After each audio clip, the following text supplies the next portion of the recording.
Streaming technology. Don't wait for news. Get news now. Brought to you by Bill Luke Chrysler Jeep Dodge Ram.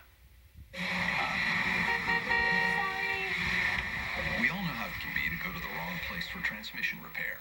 My dealership just fixed this transmission. So don't risk it. Take it to the experts at AMCO. Just a shift solenoid. No biggie. Solenoid. AA, MCO. No credit or bad credit? Discover easy payment options at AMCO. I'm Ron Hoon from Fox 10 AZAM. I'm Mike Ebert, chairman of the 2016 Phoenix Heart Walk. You know, there's so many great reasons to get out and go for a walk. Fresh air, exercise, lose weight. But on March 19th, make your walk about something bigger, saving lives. Sign up today and walk with us in the Phoenix Heart Walk, Saturday, March 19th.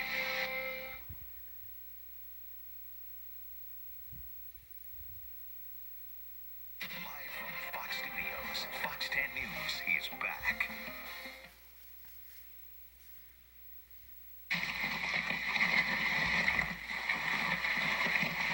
Wow. Holy. That whole rock is... Yeah, take a look at that amateur video there catching a frightening landslide. This happened in Idaho. Nearly 14 tons of debris there comes crashing down right on the side of a mountain in Elk City. That sent people running for their lives.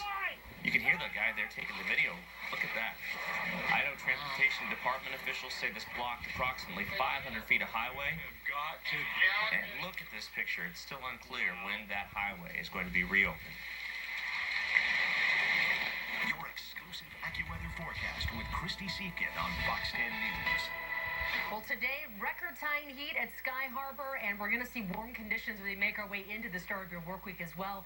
Still in the mid-70s tonight, in fact, at the airport. We're looking at 74 degrees, calm winds out there, but that's going to change as we get into your Monday as the system passes through. But first, let's talk about this afternoon. Today, hitting 86 for our afternoon high, back in 82. That's when we set the previous record, also at 86 degrees. So now we have a tie between those two. Normally, we should be sitting at 72. So once again, this pattern of well above average temperatures in place. And as we take a look at the wide shot on our sat rag, you'll notice we are seeing some moisture through parts of northern California, even pushing into parts of the Intermountain West, but we're staying pretty dry. Any of the moisture that's to the east of us, it's really hitting Texas. So we're remaining pretty clear out there tonight on the warm side, and that's all because of this area of high pressure that's going to be really the dominant feature for the next couple of days. Now, that said, we are going to see a system scoot along the front side of that high. That's going to mean we're going to see windy conditions, in fact, into your Monday, possibly Tuesday as well. We could see gusts anywhere from 25 to 35 miles an hour.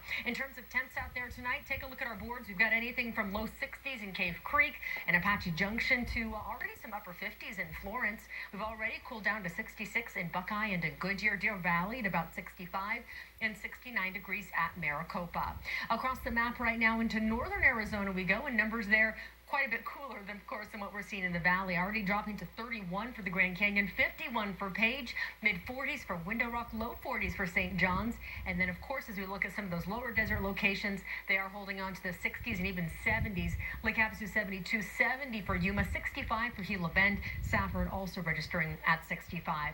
So just to kind of give you perspective on today's temperatures and what we're expecting the next few days for your Monday, the 22nd, in both Phoenix and Yuma.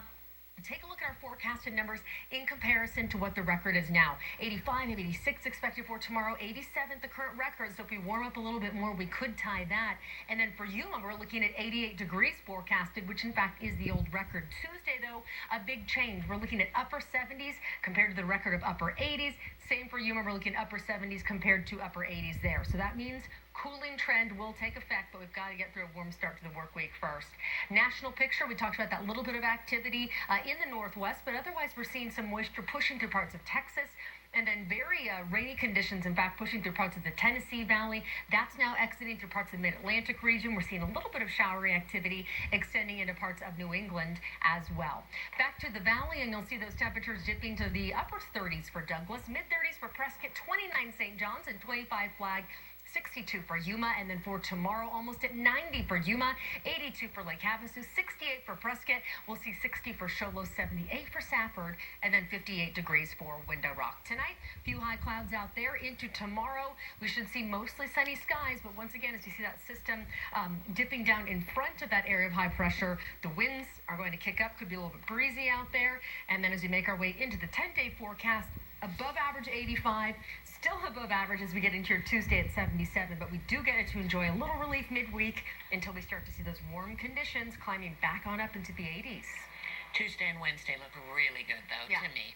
You know. For sure. But then we have a lot of friends. Carrie Lake's one of them. She loves the warm weather, yes. Yeah. Bring on the 90s for her. I was just talking to the woman who does my hair a couple of weeks ago, and she said the same thing. If it were, 90 to 100, she'd be completely happy. She's from the desert, and I think a lot of people they stay here because they love that heat. Right. All right. We're like in the 70s, though. We'll make I know, same here. All three of us like a little bit cooler. There's something for everybody Thanks, here. Christy. You're welcome. A lock of John Lennon's hair sold at auction for $35,000 in Dallas, Texas. The 4-inch lock was trimmed and kept by a German barber in Hamburg, and he's had it since 1966. The Beatles had just released their Revolver album the month before, and Lennon was about to star in the black comedy film How I Won the War, and he needed a haircut. There was one of several Beatles-related items up for auction. $35K for that? Some people, I guess if you're a little Beatles fan, money's no object. Wow. Yeah. Well, hey, it can be tough to make a movie in Hollywood, but one man never took no for an answer.